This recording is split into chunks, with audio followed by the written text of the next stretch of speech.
Eu sinto da parte do Espírito uma certa urgência quanto ao nosso tempo. Parece até redundante a gente falar isso, porque desde que Jesus veio e voltou aos céus, a igreja está esperando pela volta dele. Né? Os primeiros cristãos, uma das coisas que era muito tranquilo para eles vender os seus bens e distribuir tudo, é porque eles estavam de malas prontas, eles estavam prontos, cara, Jesus pode voltar. Jesus mesmo falou, ó, não vai passar essa geração antes que eu venha. Então a galera estava pronta. E eu acho que esse sentimento é muito nobre da gente, como filho de Deus, ter essa expectativa no coração. Pode demorar mais algumas gerações para ele vir, mas pode ser amanhã. Então assim, eu acho que é uma coisa muito válida a gente se preocupar com o não levar boletos para a eternidade, entendeu? Porque o que eu não resolvi aqui, eu vou ter que pagar até o último centavo, né? Jesus, ele nos encorajou naquela parábola, quando ele diz, quando tu for depositar a tua oferta no altar, e você lembrar que teu irmão tem alguma coisa contra você, segura a onda na tua oferta, vai até o teu irmão, se conserta com ele. Quando vocês estiverem indo até o juiz, tiver uma causa entre vocês estiverem indo até o juiz, cara, se conserta com o teu irmão no caminho, porque se vocês chegarem no juiz, você vai ter que pagar até o último centavo. Esse senso de urgência, ele faz a gente em oração perguntar certas coisas para Deus, né? Meus períodos de oração, eles são muito mais, eu puxo uma conversa e fico ouvindo o que o Espírito vai colocando dentro da gente. Não é muito a respeito do que eu falo para ele sabe tudo que está dentro de mim, mas é a respeito do que eu preciso ouvir da parte dele para direcionar a minha vida. E eu preciso crer que isso é possível, é real e deve ser a vida normal de qualquer cristão. Ouvir o teu Senhor, Ele está vivo. Amém? Ele está vivo. Ele não é uma filosofia, Ele não é simplesmente uma ideia bonita, uma historinha legal para se contar. Ele é o Deus vivo que deixou uma carta de amor para a gente. Amém. Leia essa carta de amor todos os dias. Amém? Se a minha esposa fosse viajar e falasse, amor, eu vou viajar, vou passar anos fora, não sei quando eu te vejo, vou deixar uma carta aqui para você. Cara, eu leria essa carta todos os dias, nem que fosse só por saudade. A gente precisa estar muito preparado para saber como se portar como igreja, no sentido de não simplesmente levar o nosso ponto para o outro, mas como a gente se comporta como igreja para representar bem o nosso Senhor. Eu acho que essa é a maior preocupação dos meus últimos dias, é representar bem Jesus. Seja no meio dos meus amigos, seja no meio do povo que eu encontro todo dia, seja no meio da igreja, mas representa Ele bem. Sabe, porque a pior coisa, talvez as piores lambanças históricas foram aquelas que foram feitas em nome de Jesus. Quando guerras são feitas em nome de Jesus. E eu não estou nisso. Sabe, quando a gente bota o nome dele na frente de uma causa que não é a dele, de Deus. Isso tudo me fez muito bem desde o dia que entrou na minha vida. E eu amo a natureza do Espírito, que é espalhar ao máximo aquilo que Ele fez em você, na vida dos outros. Sabe, essa água que um dia matou tua sede, ela quer jorrar para fora de você, cara, numa medida incalculável. Então assim, deixa o teu coração aberto, leve. Mas uma das coisas que eu amo a respeito da certeza que o Senhor nos dá a respeito da cosmovisão que nós temos como cristãos, é o dia desse encontro e vai haver uma prestação de contas. Amém? Se você é uma pessoa que crê que haverá uma prestação de contas, você vive de uma forma. Se você não crê em prestação de contas, você vive de uma forma completamente diferente. É um detalhe tão pequeno, mas que faz toda a diferença. Esse texto ele está falando comigo muito forte nesses últimos dias, porque assim, a gente percebe que tudo está mais do que já é. Sabe, gente braba está mais braba, gente triste está mais triste. E eu creio que passa um pouco pelo princípio do que está escrito aqui. Em primeiro lugar, o Senhor diz: o tempo está próximo. Tem uma hora que está chegando, tem um evento chegando aí. E esse evento fala de o fim de um ciclo e de começo de uma nova era. O tempo está próximo, ou seja, você já não tem tanto tempo para fazer o que deve ser feito. O senso de urgência, ele deve permear o nosso coração. Não no sentido de pressa, porque eu creio que Deus não tem pressa. Esse tempo está próximo, ele deve queimar dentro da gente, porque Eu não sei quanto tempo eu ainda tenho, mas eu sei que eu ainda tenho muita coisa para fazer. E principalmente no meu coração tem queimado o assunto gente, cara. E eu comecei a me importar, cara, quais são os boletos que eu ainda tenho para pagar? Sabe, quais são as situações que eu ainda tenho que resolver? Porque não é coisa de nação, não, é coisa de um a um. É aquele BOzinho que para muita gente não vai nem saber, mas você sabe, e você sabe o quanto pesa. E isso pode fazer toda a diferença, cara, quando você for até o juiz, se resolve antes. Porque se chegar no juiz, vai ter que pagar até o último centavo. Eu prefiro me resolver agora. Deus deu graça para a gente resolver essas questões ainda aqui, amém? O tempo está próximo. Isso já fala de uma pressão no tempo. Não dá mais para desperdiçar tempo. O que você tem que fazer hoje, faz hoje, cara.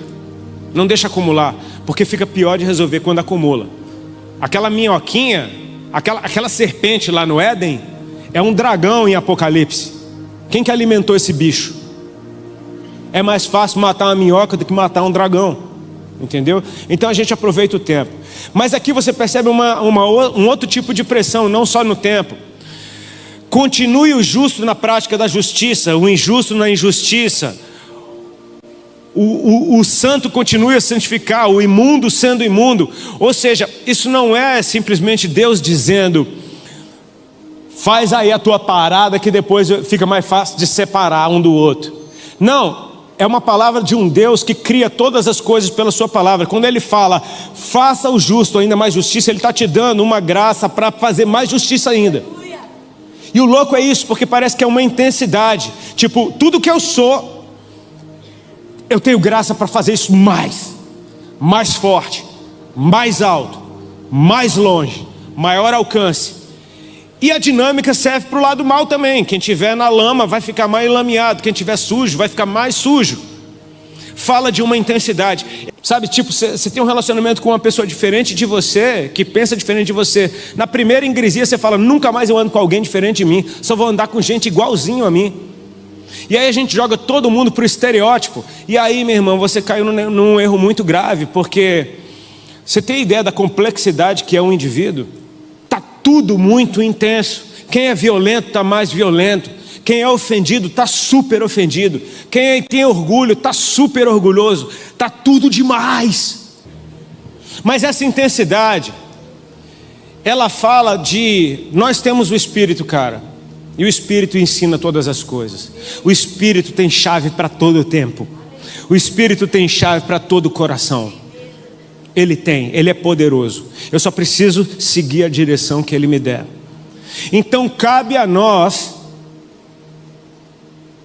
que temos o Espírito, temos mais sensibilidade ainda com os ambientes que a gente vai, com as pessoas com quem a gente se relaciona. Hoje em dia, se você falar qualquer coisa, vai ofender alguém. E se você não fala nada, vai ofender alguém. Porque está todo mundo super disposto a ser ofendido. Aliás, é uma das regras do politicamente correto. É tipo assim, você não pode ofender ninguém. Mas se você for ofendido, você pode ofender à vontade. Porque você foi ofendido primeiro. E fica uma troca de ofensas. Enfim, cara, eu estou cansado desse negócio. Eu não estou afim de acumular mais boleto, não. Eu quero pagar os boletos todos. Eu quero estar hoje com o coração tão leve ao ponto de que, se Jesus voltar amanhã, eu me acertei com meu irmão no caminho. Amém? Faz sentido isso daí para vocês? Eu não quero simplesmente me fiar em métodos de evangelismo. Sabe, eu conheço muita gente que fala: o cara aceitou Jesus no culto, isso não significa que ele mudou. Algo começou. Mas você não pode dizer que alguém se converteu, mudou de vida porque levantou a mão no culto. Ele recebeu uma semente. Na parábola do semeador, tem vários casos de sementes que foram recebidas e não deram em nada. Então a gente não pode se fiar nisso. Eu creio muito mais no evangelismo a longo prazo. De você deixar pessoas te lerem. De você andar com pessoas e elas poderem observar você, cada detalhe da tua vida. E eles podem ler quem você é. E se você é uma pessoa de verdade, cara, é quase que inevitável essas pessoas não terem o mínimo de simpatia pelo teu Deus. Você vê duas noras loucas pela sogra, querendo ir embora com elas. E ela consegue convencer uma delas a voltar. Mas a Ruth fala: aonde você for eu irei, porque o teu povo é o meu povo e o teu Deus é o meu Deus. Sabe o que ela está dizendo? Eu não conheço teu povo, mas eu conheço você. Eu não conheço o seu Deus, mas eu conheço você. E por sua causa eu quero o seu Deus para mim. Você viver de tal forma que você seja o melhor cartão de visitas do Senhor. Mas esse texto que eu acabei de ler aqui com vocês, de Êxodo, essa passagem, ela para mim ela fala muito de evangelismo, cara. Você vai falar: Rodolfo, tu tá viajando. Não tô não, tá escrito, prega a palavra ali para mim. Olha como o Senhor chega num lugar. Ele não chega quebrando tudo. Ele chega assim, ó: a minha bondade vai adiante. Cara, quando a bondade de Deus vai adiante, essa é a melhor introdução de quem é o nosso Senhor. Na parábola, por exemplo, que Jesus contou do filho pródigo, esse cara, depois que ele sai de casa com a sua parte dos bens, vai para uma terra distante, gasta tudo, começa a trabalhar cuidando de porco. Os porcos têm o que comer e ele não tem. Então ele cai em si e ele diz assim: na casa do meu pai até os trabalhadores têm fartura de pão, e eu aqui padecendo necessidade. Nessa hora ele bola um plano de volta. Ele diz: já sei o que eu vou fazer. Vou voltar para a casa do meu pai e dizer: pai, pequei contra o céu e pequei contra ti. Já não sou digno nem de ser chamado teu filho. Recebe-me como um dos teus trabalhadores. Como é que esse arrependimento acontece? Quando ele, querendo comer comida de porco e ninguém lhe dava nada, ele tem uma revelação da bondade do pai. Pum, a bondade vem primeiro. Na casa do meu pai até os trabalhadores têm fartura de pão. E essa revelação não é simplesmente sobre um fato que acontece na casa dele. Isso dá esperança, porque ele pretende voltar para casa na certeza de que ele vai ser recebido, porque o pai é bom. Porque um bom pai não rejeita o seu filho. O bom pai, ele não rejeita aquele que chega com o coração arrependido. Isso é um escândalo do evangelho. O cara aprontou a vida inteira. No momento que o arrependimento é genuíno, ele está instantaneamente perdoado. Aleluia. Quando você quer falar de Jesus para alguém, deixa a bondade de Deus vir na frente. Deixa essa pessoa saber que você ama ela primeiro. Para ouvir, cara. A gente vive num tempo de rede social e a gente sabe, a rede social deu voz para todo mundo. Tem um monte de idiota que hoje tem voz. Agora, é idiota porque é idiota ou é idiota porque fala o que eu não curto? Porque se falar o que eu não curto, eu vou chamar de idiota. Então eu já tenho que ver uma barreira dentro do meu coração. Sabe, eu acho que o mínimo que a gente faz, nem que seja só por educação, é ouvir o que o outro tem para dizer, cara. Ouve o cara, ouve a história dele, velho. Cada caso é um caso. Não cai no mesmo erro de jogar todo mundo no estereótipo. Porque você bota um monte de coisa no mesmo balaio e, cara, as histórias são muito distintas. É muito distinto. Agora, se a bondade do Senhor vai à frente dele, e ela literalmente vai, o que é que você acha que acontece quando você chega diante de alguém e você começa a promover a bondade de Deus naquele lugar? Você está invocando um Deus que vai vir logo na sequência. Aleluia. Quando a bondade de Deus vem, meu irmão, então você proclama o nome do Senhor, porque o Senhor é bom em todo tempo. Amém. Qualquer assunto que cair na mesa lá em casa, a gente vai discutir de uma maneira, discutir no sentido de brigar. É tipo assim: veja bem, não, mas eu penso dessa forma, não, mas eu vejo desse outro jeito. E sabe o que? Se eu ouço o que ela tem para dizer, aquilo acrescenta e enriquece a visão que eu tinha sobre aquele assunto. Eu não preciso concordar com tudo que ela fala, não. O que eu tenho que fazer é amá-la e respeitar. E saber que ela é um indivíduo, que ela tem ideias diferentes das minhas. Eu não vou impor as minhas ideias para ela. E ela pode tentar o quanto que ela quiser. Ela tenta. E tenta, né? Tô brincando, amor. Você tá vendo aí? Fica tranquila, tá? Eu sou querido. Mas eu tô falando isso, cara, como é que um casal que pensa diferente está há 25 anos casado e se amando mais hoje do que antes? Porque a gente aprendeu a ouvir o outro. E querer o bem do outro. E se eu censurar, e se eu vier falando isso daqui não tem nada a ver, não é para provar o meu ponto, é para o bem dela. E ela faz a mesma coisa comigo. Tem certas coisas que a gente como homem aprende no meio do caminho. E, cara, mais do que ninguém, a nossa esposa, ela precisa ser ouvida. E, cara, o maior beneficiado disso sou eu. Porque no meio da conversa Deus se mete. Às vezes minha mulher está falando algumas coisas que, poxa, está aquele nhenhenhen que eu conheço. daqui a pouco Deus começa a falar e parece que é uma coisa louca. Eu não sei como é contigo, mas eu creio muito na Bíblia. Eu creio que quando Deus fala, o coração queima. Não é uma coisa tipo, vem uma voz de muitas águas. Não, é a mesma voz que estava falando contigo, te enchendo a paciência. Mas tem uma hora que o coração queima.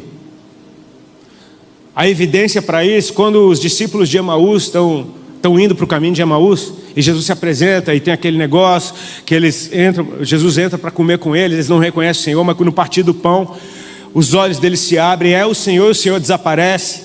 Aí no que desaparece, fica os caras com o pão, olhando um para a cara do outro, falando, teu coração não queimava quando ele falava, velho. Quando ele fala, o coração queima. Mas se eu não estiver disposto a ouvir, quantas palavras da boca de Deus eu teria deixado de receber por causa da minha dureza de coração, por causa do meu desejo de ganhar um campeonato num debate.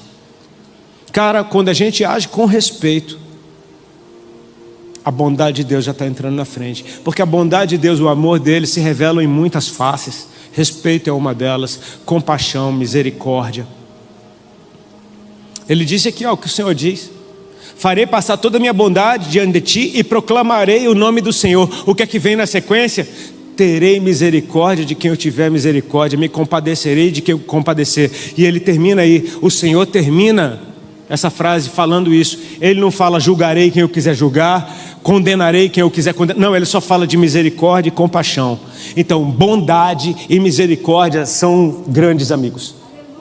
Você vai perceber que Moisés viu a bondade de Deus vindo à frente. Davi no Salmo 23, sabe o que ele diz? No último versículo do Salmo 23, certamente bondade e misericórdia me seguirão todos os dias da minha vida. Eu estou cercado de bondade e misericórdia.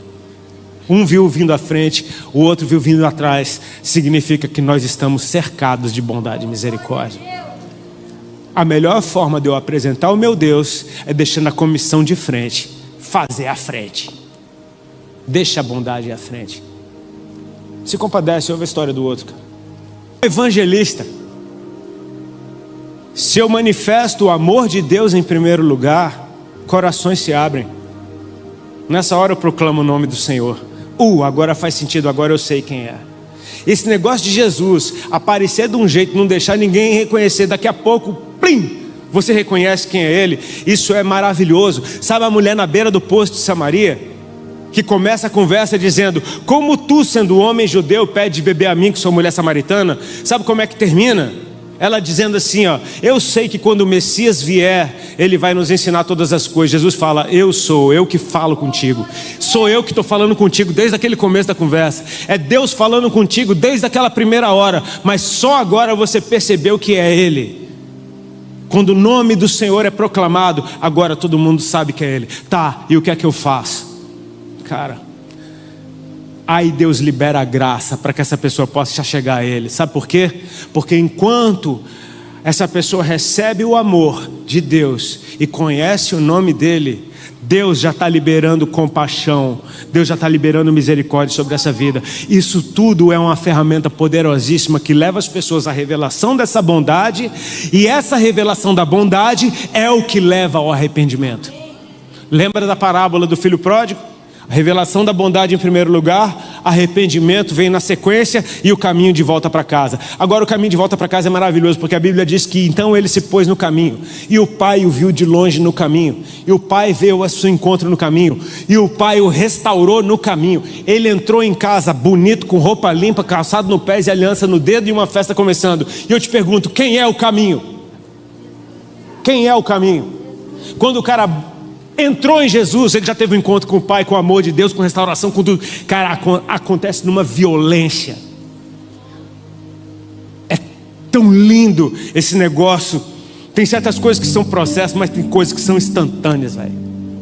Que caia. Um Zaqueu que, meu irmão, recebe Jesus em casa, de uma hora para outra ele está falando, eu vou dividir meus bens com os pobres. Se eu defraudei alguém, eu vou ressarcir ele 4 vezes mais. E Jesus fala, hoje veio salvação nessa casa. Mas eu te pergunto, o cara fez alguma das coisas que ele tinha dito que ia fazer?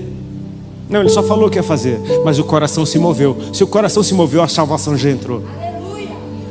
Antes que ele possa fazer qualquer coisa, a salvação já entrou. E aí a gente vai, meu irmão. Tá fazendo sentido? Tá ligando uma coisa com a outra? Desculpa, é a primeira pregação do ano.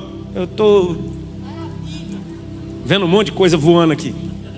Mas eu tenho o último texto, que aquele relógio ali, ele não me deixa pecar, que está em Lucas 16, verso do 1 ao 8. Porque atitudes também dizem muito, tá? Lucas 16, do 1 ao 8 diz assim: disse Jesus também aos seus discípulos. Lá vem mais uma parábola. Havia um homem rico que tinha um administrador, e esse lhe foi denunciado como quem estava a defraudar os seus bens. Olha o cara. Então, mandando-o chamar, lhe disse: que é isso que eu ouço a teu respeito? Presta conta da tua administração, porque já não pode mais continuar nela. E disse o administrador consigo mesmo: que farei? Pois o meu senhor me tira a administração? Trabalhar na terra não posso, também de mendigar tenho vergonha. Eu sei o que eu farei, para que quando for demitido da administração me recebam em suas casas. Tendo chamado cada um dos devedores do seu senhor, disse ao primeiro: quanto deves ao meu patrão? Respondeu ele: 100 cados de azeite. Então disse: toma tua conta, assenta-te depressa e escreve 50. Ó, já cortou metade, ao desconto. Depois veio outro: quanto deves? Respondeu ele: 100 coros de trigo. Disse-lhe: toma tua conta e escreve 80. Cara, pensa comigo. O administrador infiel, ele está piorando a situação, porque foi denunciado que ele defraudava os bens do seu senhor, e ele agora está dando desconto sem o senhor liberar. Tipo assim, está piorando, tipo assim, a dívida vai aumentar. Só que olha o que Deus diz: e elogiou o Senhor o administrador infiel, porque se houvera atiladamente, né? Se houvera ousadia, porque os filhos do mundo são mais hábeis na sua própria geração do que os filhos da luz. Cara, isso é uma coisa doida, tá? A gente nunca vai poder botar Deus numa caixinha. Nunca vai botar. Porque ele deixa bem claro aqui que atitudes ativam coisas que eu quero receber. E aqui é a prática da misericórdia. Simples e pura. Sabe o perdão que você quer? Sabe como é que você faz para ter ele? Tem duas formas: se arrependa e peça perdão, ou então perdoe. Se você perdoar, meu irmão, o perdão que você precisa está chegando para você. É por isso que Jesus insistiu: cara, se vocês forem misericordiosos, vocês vão ter misericórdia. É como ele dizendo: cara, pega a ficha, olha a senha, é isso aqui, ó. Age com misericórdia. Você está semeando misericórdia que você vai colher. Você quer perdão para você? Então você começa a perdoar agora. Você quer que a sua dívida seja cancelada? Começa a cancelar a dívida dos outros agora. Você quer ser ouvido? Então você ouve. Você quer ser bem recebido no lugar? Seja bem, receba bem as pessoas. Tudo parte da tua atitude.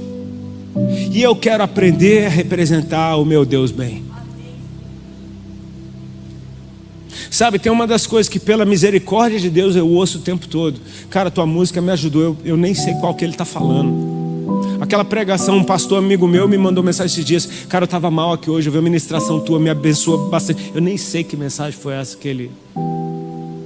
Mas você vai simplesmente se deixar usar, e você vai ver Deus operando através da tua vida para trazer mais gente para mais perto dele. Eu não estou te chamando para somar, eu estou te chamando para fazer a diferença. É praticamente o contrário. Eu não tenho desculpa. O Deus de amor que eu conheço, quando passava numa cidade samaritana e os samaritanos não o receberam, João, o querido João, pergunta para ele: Senhor, o senhor quer que a gente peça fogo do céu para cair na cabeça desse povo? E Jesus diz para ele assim: você não sabe de que espírito você é, porque o Filho do Homem não veio para condenar o mundo, mas veio para salvar. Jesus não estava nem aí para a reputação dele. Ele encontrou Mateus cobrando impostos. Cara, olha a trupe de Jesus, brother. Jesus tinha todo mundo na gangue dele ali. Todo mundo. Tinha Simão Zelote, que era daqueles caras: vamos para cima de Roma, vamos dar espadada na cabeça dos outros. Provavelmente Barrabás era um zelote também, não sei. Ele foi envolvido no motim que teve uma morte. Quando Jesus diz no final ali, antes de ir para a cruz, ele fala: lembra quando eu mandei você de 2 em 2, falei não leva nada? Pois é, agora quem tiver alguma coisa leva, quem tem espada leva. Jesus está falando, leva uma espada. Aí o cara fala: nós temos aqui umas espadas aqui. Cara, tinha gente armada andando com Jesus. E no meio disso tinha Mateus, que era a pior coisa para aquele povo. Era um judeu que trabalhava para Roma, cobrando imposto do povo. Como é que faz esses caras andar junto? Cara, a gente tem uma coisa muito maior. A gente tem o nosso amor por ele. Você não anda com gente diferente de você? O que seríamos de nós se os primeiros discípulos pensassem dessa forma? Porque um belo dia, um cara chamado Cornélio teve uma visão de um anjo. E sabe quem era esse cara? Era o opressor de Israel, velho. Era um centurião romano. Mas Deus conhece o coração dele. E disse: ele era misericordioso, piedoso, temente a Deus. Ele frequentemente dava esmolas. Então um anjo entra na casa dele e diz: Cornélio, tuas esmolas subiram e são um memorial diante de Deus. Mas eu quero que você mande alguém na cidade de Jope, porque lá tem um cara chamado Pedro e ele tem um negócio para te falar. E Pedro está lá de boa, com fome. Vou orar enquanto o povo faz a comida. E ele tem visão do lençol descendo com todo tipo de animal impuro. E uma voz do céu que dizia: mata e come. Ele falando: de jeito nenhum. Cara, o céu está dizendo: mata e come. Não vou assim. Não vou. É pegadinha, eu tô ligado. Eu sou judeu, sou lindo. Nunca comi nada impuro. E Jesus fala assim para ele: não chame de impuro que eu santifiquei. Que horas que santificou? No evento que está por vir. Mas o coração já se moveu. Eu santifiquei. Então chegam aqueles caras enviados por Cornélio, dizendo: estão procurando Pedro. E o Espírito Santo falou: vai com eles, porque fui eu que mandei.